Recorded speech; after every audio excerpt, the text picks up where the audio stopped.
All right, y'all. We are back into the video. We're back into the reaction. It's been a minute.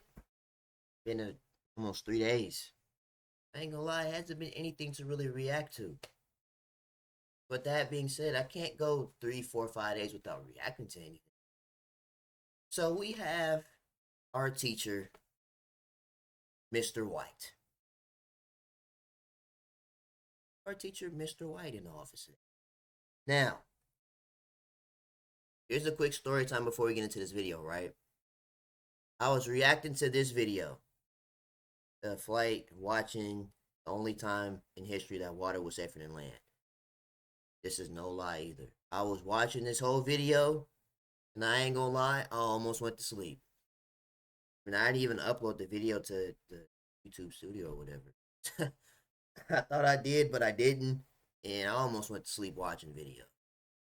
But anyway, that's past the point.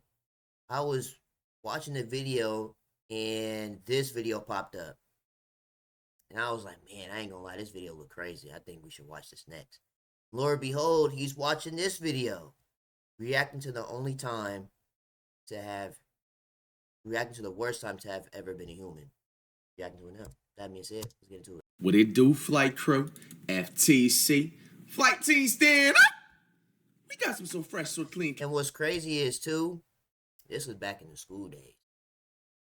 Even though I said I almost fell asleep watching the video, during the school, when the videos was played in the classroom, that was the best time. Because most of the time, all through class would be notes. Like almost the whole period would just be writing notes. Clean education. You're like, man, where's the videos? The worst time to have ever been a human. Shout out to HoodieDre0.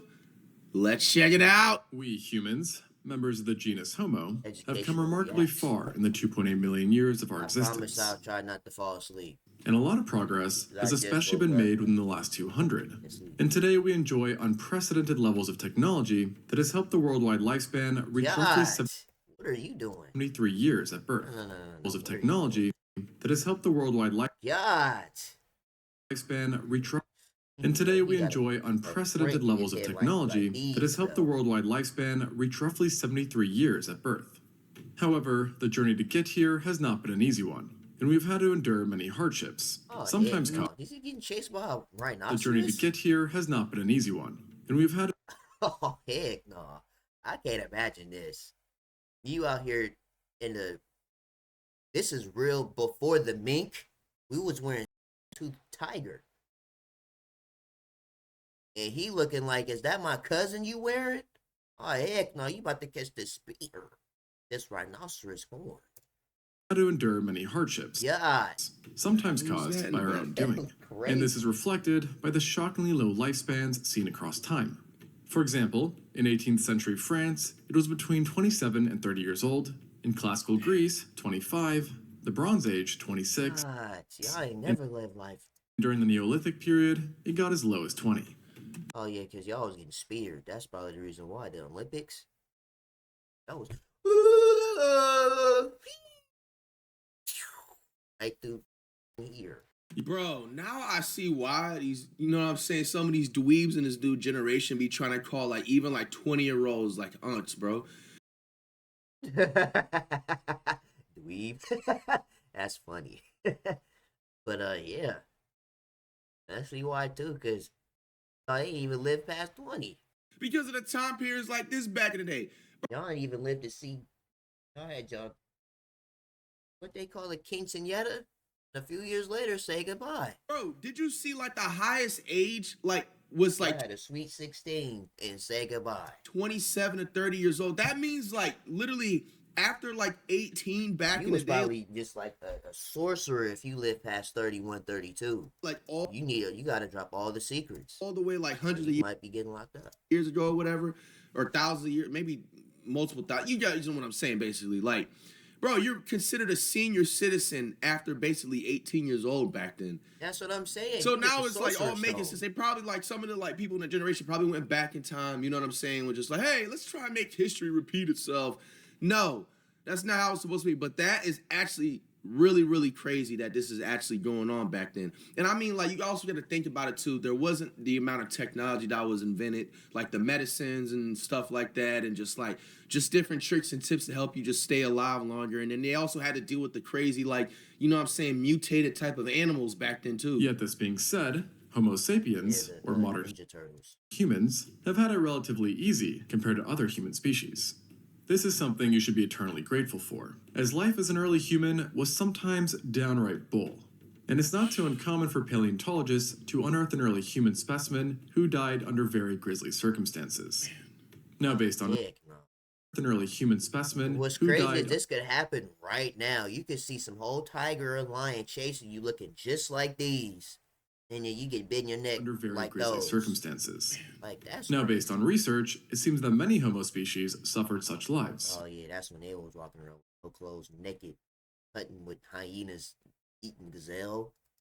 But one study in particular found that a certain group, the 2 million-year-old Homo habilis, had it almost comically bad, and died so often so young that the majority of individuals didn't even live long enough to see their teen years, with the average lifespan having been estimated at about just 12 years old, so more than 6 times less than the current average. God.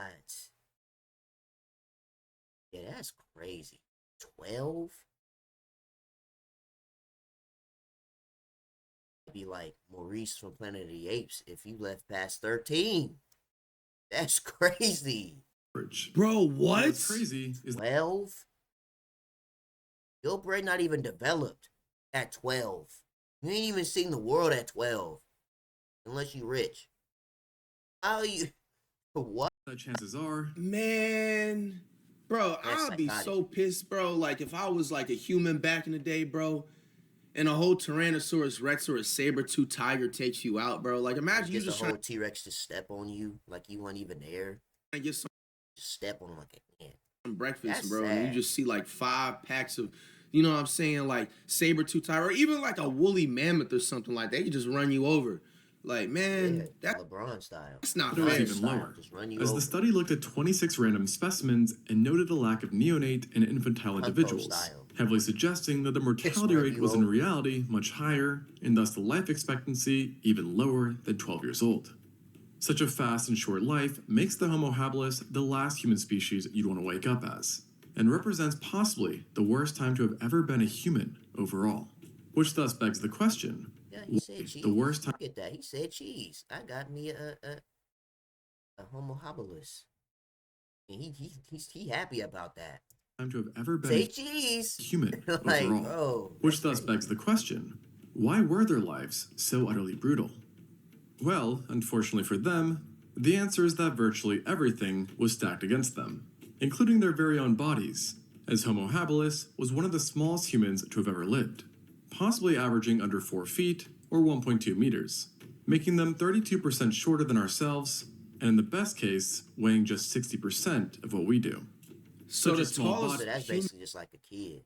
Humans back in the day was 4 feet? Dang.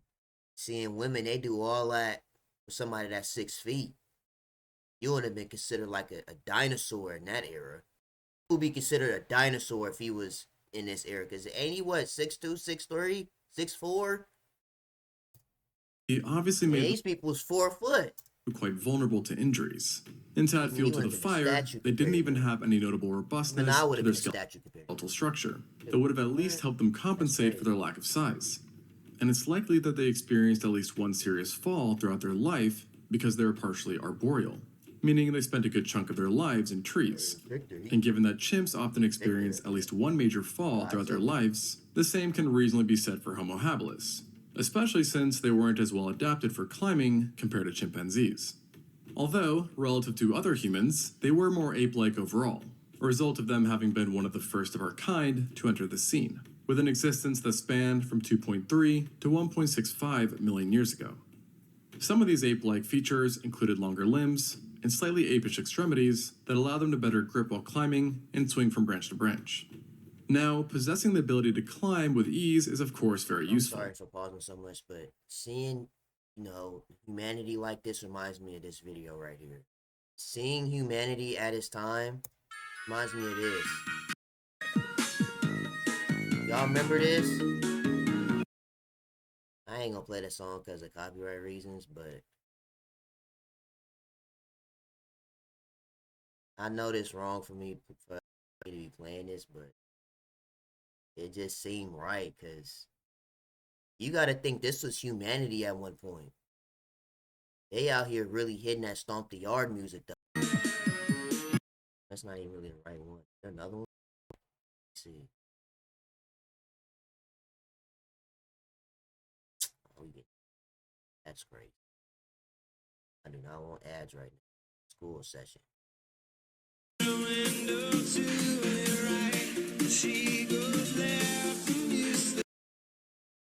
It was out there getting it though. Look.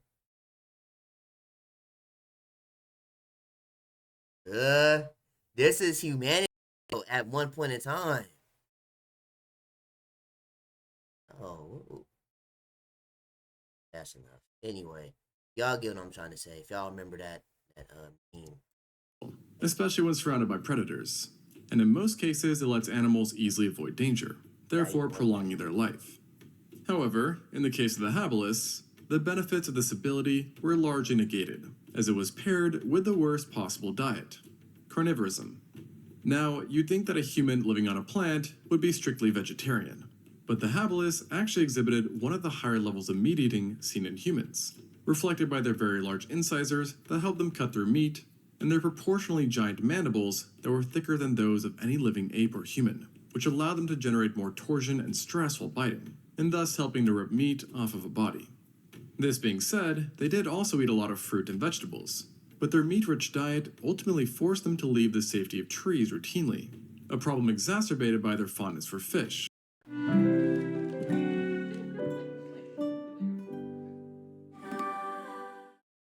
Which brought them close to water, and thus the dangers within. And it wasn't just meat that was the problem, but also how they got it. As for some reason, Homo habilis decided to specialize in scavenging, of all things, which is almost funny considering their small size, lack of large muscles, and limited technology that consisted of simple stone tools. In other words, they did not have much to help them secure kills. And one group of paleontologists found that at best, they would only be able to reliably defend carcasses from jackals and cheetahs. This meant basically nothing though, as Homo habilis, who lived in East and South Africa, was surrounded by not one, but multiple large carnivores that would frequently show up to contest carrion. And to make matters worse, these same predators also routinely preyed on the habilis themselves, as these early humans were, for lack of a better term, easy pickings.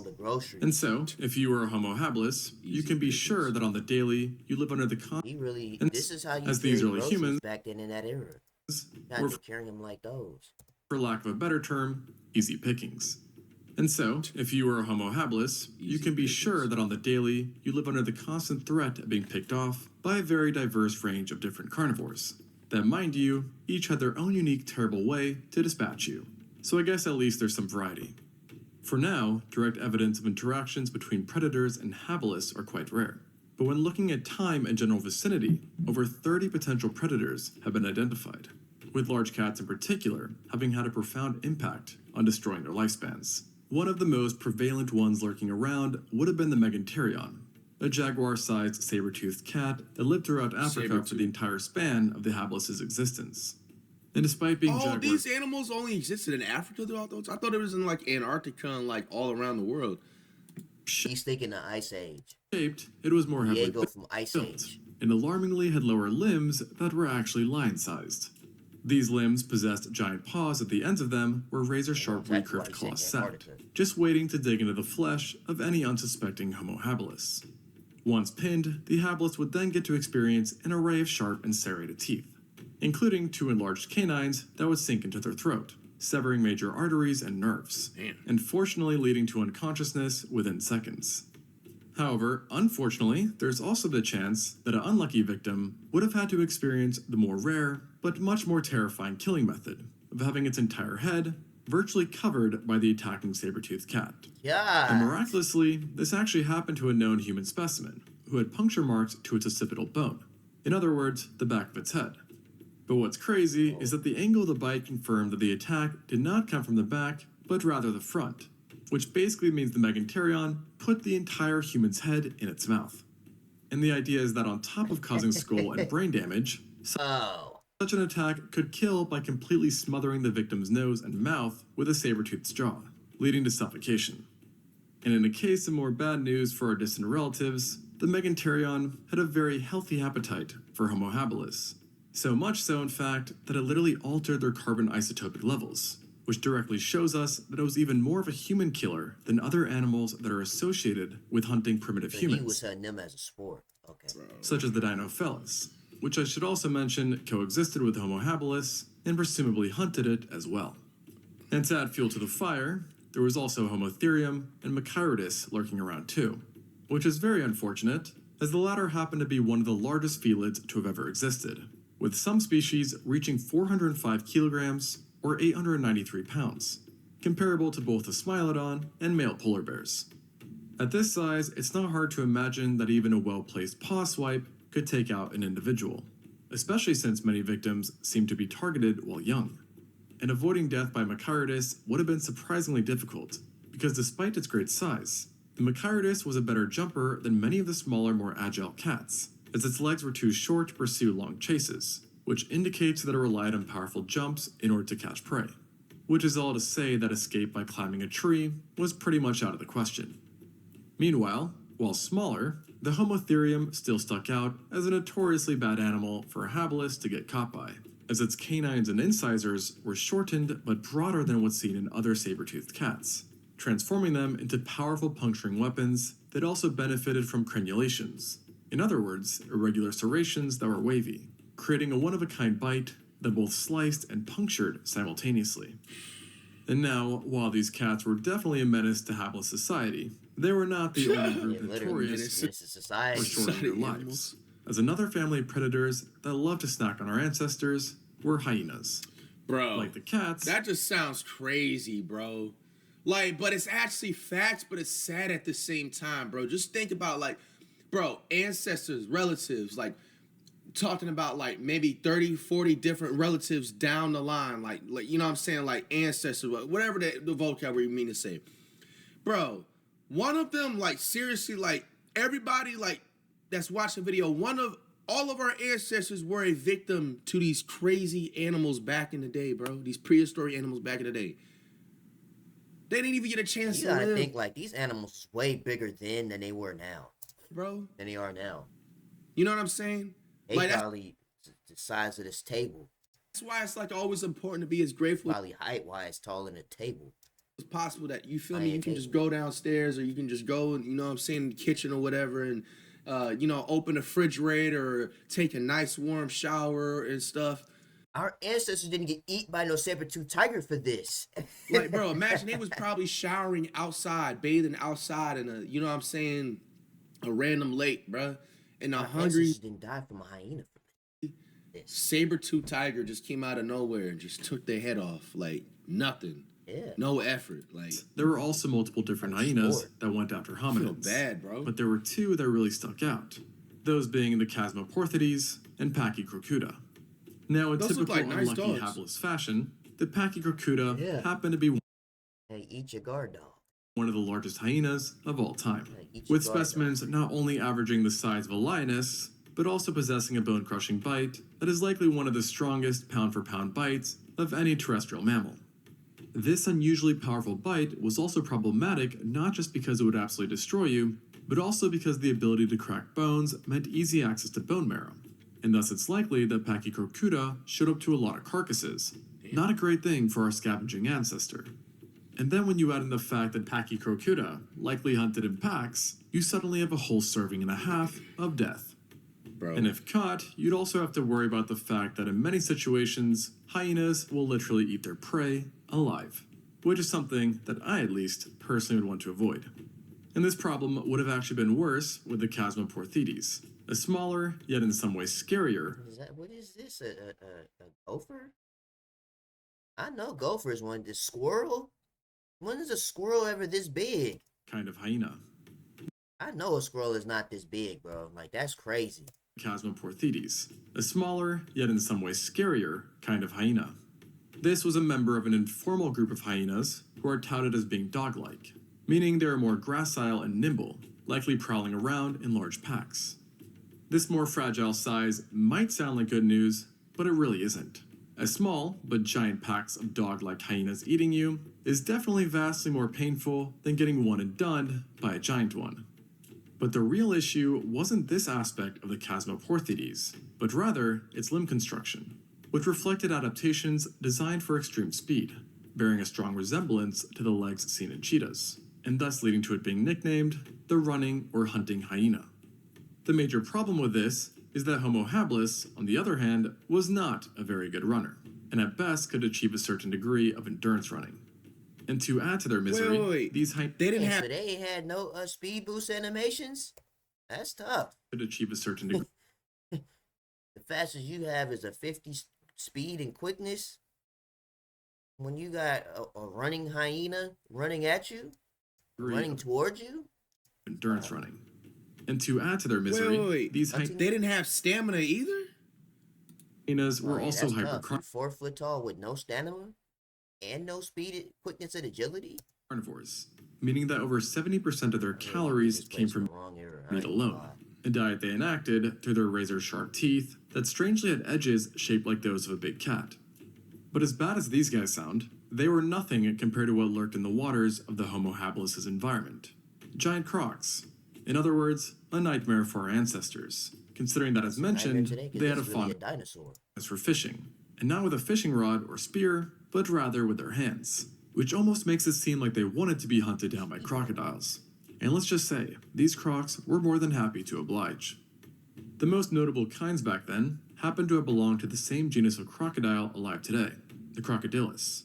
That being said, you would not have to worry about confusing them for any living species, as these ones were utterly giant, with the two largest having been the Crocodilus thorbjarnarsoni and the Anthropophagus. Now, you may be wondering about the anthrop part of the latter's name, and the reason for it is because this croc loved to eat people, leading to a name which literally means human eater. And of course, as such, we have direct evidence for its humanly diet, as in one formation alone, 2 juvenile habilises were found with severe damage to their legs and feet that matched the teeth of this crocodile, and thus showcasing how they would seemingly target the legs while springing ambushes, and then proceed to kill them by either drowning them or using a death roll to literally rip their limbs off, which apparently happened in both of these 2 cases. In other words, not a pleasant way to go out. And fighting back was not an option, as Anthropophagus was covered in very sturdy armor, and was even larger than your normal saltwater crocodile, with adults reaching a length of 7.5 meters or 25 feet, and weighing around 1.5 tons. So that's like 3 victors. Just put that into perspective, the longest recorded extant croc, an individual named Lolong, only reached 20 feet or 6 meters and weighed just 1.1 tons. So as you can imagine, at this gargantuan size, Anthropophagus surely had one killer bite, which along with its human diet, makes it come off as one pretty devilish creature, which is why it's perfectly fitting. How a human is a diet. This got dog ears. That is dog ears. That it also possessed 2 prominent ridges. Just to say that you're on a diet, what's your diet? Human. Or horns above its eyes. Made it seem like they eating leaves and vegetables. They made it not just lethal, but also visually terrifying.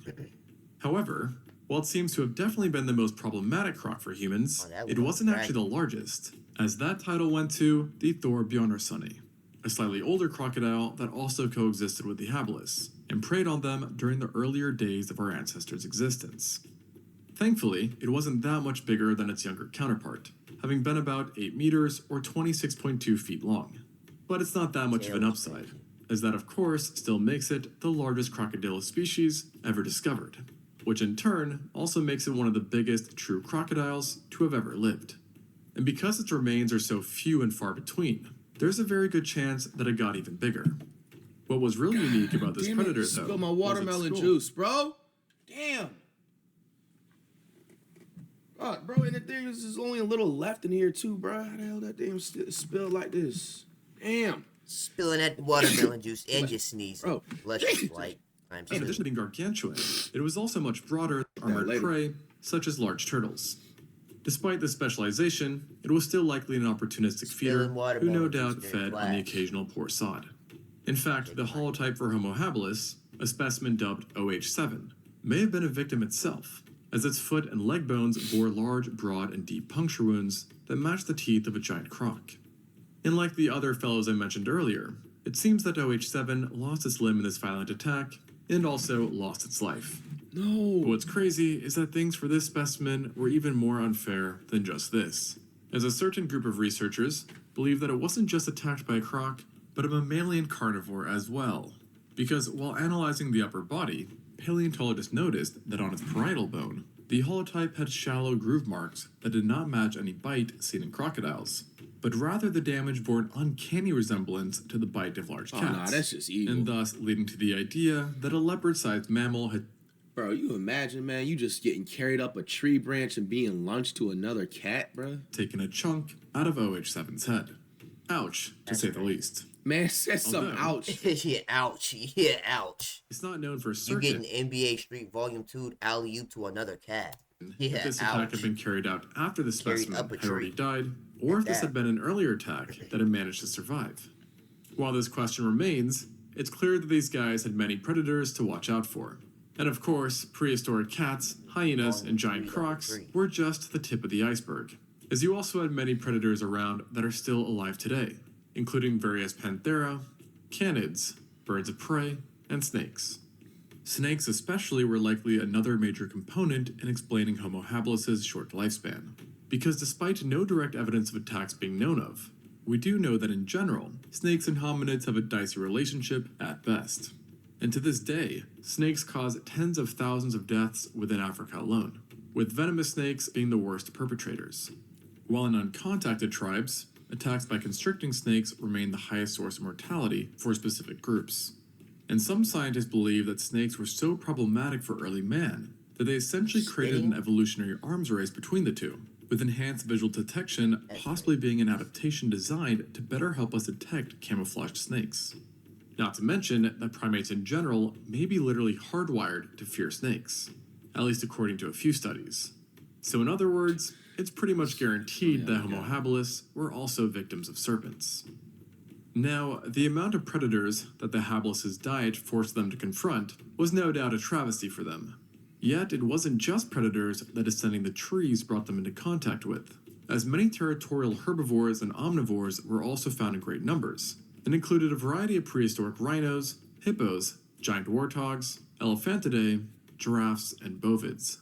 Needless to say, these animals did not kill humans as often as predators, but deaths still happened. And despite being lesser in numbers and diversity, herbivores and omnivores in present-day Africa cause a few thousand deaths per year across the board. And if forcing them to confront vicious animals wasn't enough, then it's a good thing that their diet's drawbacks went even further than this, as it possibly also led to health problems, namely to the teeth. As of the 26 individuals studied, only about 40% had decent teeth, while the rest had severe wear and tear to their enamels, and chipped and cracked teeth. And while this may not sound all that gloomy, it really is. What do they mouthwash with? Salt water? When you consider that the oldest specimen was only 25 years old. And there were even more. You brushing your teeth with rhinoceros ribs. When you consider that the oldest specimen was only 25 years old. And there were even multiple examples of specimens who were under 10 that already had major dental problems. Bro, that's just sad, bro. Nah, that's great. I ain't gonna lie, bro. The person who invented brushing teeth, you deserve a Nobel Prize for life. Like they gotta be like a multi-billionaire. They have to be. Trillionaire. They have to be. Because if you actually don't know, like, bro, like teeth is a very important part of your body. Like if you got bad teeth, bro, that can lead to all types of health problems. You know what I'm saying? Brush your teeth 3 times. You ain't get no playing time by the ladies if you don't brush it. If your teeth look like this, you ain't get no playing time from the ladies.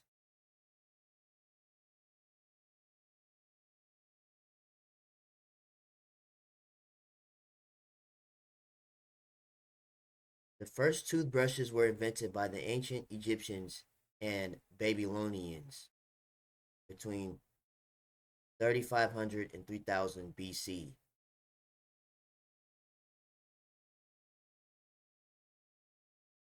In 1780, William Addis invented what we now know as the modern toothbrush. He attached pig bristles to a specifically carved handle made out of cow bone. Made from cow bone. That's crazy. Times a day, not just twice. All right. And to really exemplify this, one individual, who was 17 years old, was found with dentistry so poor that it was about 2 times as bad as what you would expect to see in a modern elderly human who also had bad dental hygiene. That is what you were 10 years old. Right. What's that, brother? What's that in your teeth? And to really exemplify this, one individual, who was 17 years old, was found with dentistry so poor that it was about 2 times as bad as what you would expect to see in a modern elderly human who also had bad dental hygiene. Ain't nothing you can do about it either. This remarkable I know your breath funky. Your breath is... You might pass out just off the breath alone. Spread level of damage was 100% caused by the diet of Homo habilis, but it was not necessarily a result of the scavenged meat. It could have been instead a combination of flesh, bone, and tough plant material that caused a lot of wear and tear. Plus, given their lack of offense, the habilis likely did not get the first pick when it came to food, which would have resulted in it having a limited choice and forcing people to eat whatever was available, even if it was no good for their dental hygiene. Another factor in this lack of choice, which in itself likely also contributed to even more deaths, was their environment and climate, as during the Pleistocene, Africa experienced a period of intense fluctuations in the climate that resulted in coldness and increased aridity that made food options very scarce. That's crazy. And even was leading that the Ice Age you're talking to about? systematic starvation. And it's believed that as the climate worsened, populations had to rely more and more on scavenging meat to supplement their caloric intake, which in turn led to again more deaths, as it brought them into contact with more predators, who also would have been more violent as they too felt the strains of a dying ecosystem.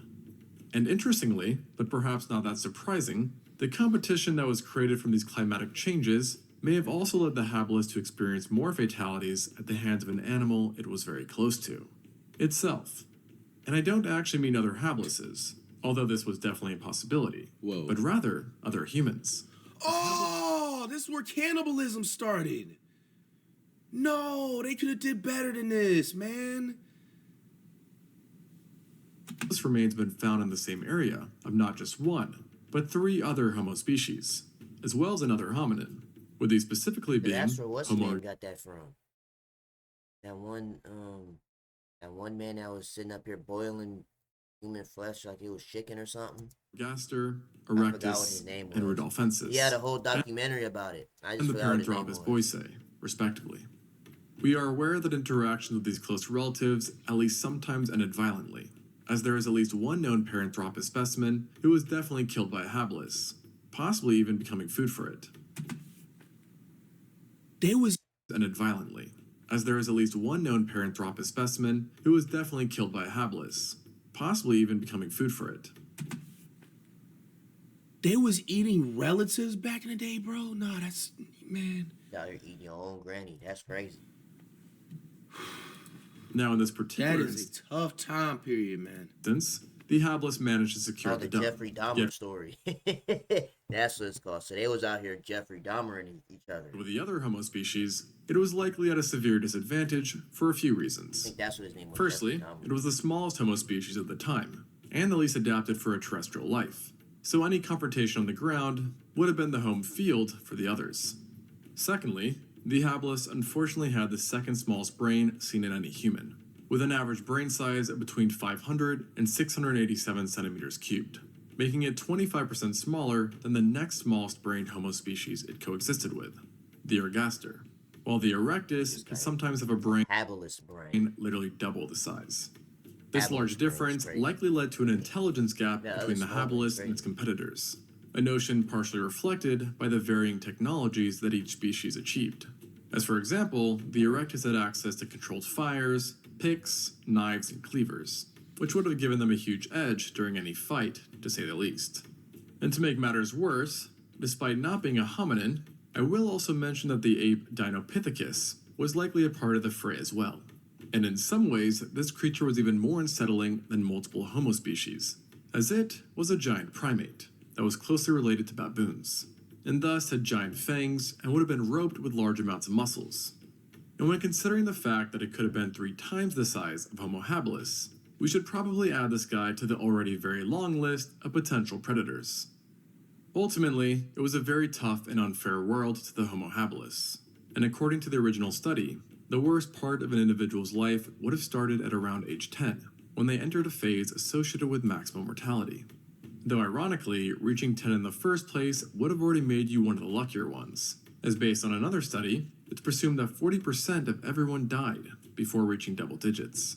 And if we factor in juveniles and infants, then it's believed that this number increases to 60%. This in turn would mean that the average age of death given in the study would actually be lower than 12 years. Which then of course raises a whole other question on how in the world did the habilis even manage to exist for such a long time? Perhaps the answer lies in their technology, that did in fact allow them to access bone marrow and tough plant material. What technology? Additionally, there is an offhand chance that a 1.7 million year old windbreak, or rough hut, was built by a group of Homo habilis, which if accurate, implies that they had a way to deal with the worsening climate of their times. The number game also seems to have played a big part in their miraculous extended survival, as paleontologists estimate that group sizes may have reached up to 85 different members, and thus allowing for more protection and a lower chance that any given individual would have been picked off by a carnivore. Though honestly, based on everything, that didn't seem to work out too great for them. And who knows, perhaps the extremely high mortality rate was what finally broke them. Wait. But whatever the case, one thing is clear. Being a Homo habilis sucked. Okay, so very, very informative video. I have just one question. What language did they speak back then? Because like English and all the other languages wasn't... They probably spoke in code, like how they do in Planet of the Apes. How they use sign language. They probably used noises and sound language. Noises and sign language to communicate with each other. Really invented That's like the only that. way that makes sense, because they wouldn't speak in English. It ain't like they had a French or African language. What do they speak? Like, how do they be able to understand each other? So if I could be wrong, but going off of Planet of the Apes, before they were speaking English, like full sentences almost, they use sign language and noises to communicate with each other. We need to like figure that out, all right? But video look crazy. If Jaws was a reptile, that looks crazy. If this hyena wasn't Lion King, Scar would have won. If this hyena wasn't Lion King, Scar would have won. That's interesting. I ain't gonna lie. Because you know they're making a new Lion King movie, so that's the only reason why this sounds interesting. They're making a reverse Lion King, where they're telling Scar's story and not the other way around. So, yeah, let's see how that turns out. Anyways, very informative video. What did we learn today? We learned that humans at one point were 4 foot tall. And all these women, they love men that's 6'5", 6'6", over the 6 foot. If you was back in this era, you probably wouldn't even been pregnant by nobody. If you're a woman, you would have just been celibate, because all these people at the time was 4 foot with no stamina, no speed boosting animations. They only lived to see not even past 20. Then even then, you got to worry about getting NBA Street Volume 3 game breakered by leopards and hyenas. And on top of that, you might as well start eating each other. They was eating each other at one point. That's crazy. That's really a really worst time, a really bad time to have ever been a human. But anyways, make sure you guys like, comment, and subscribe if you're new to the channel. If you do subscribe, it is greatly appreciated. See you guys in the next video, man.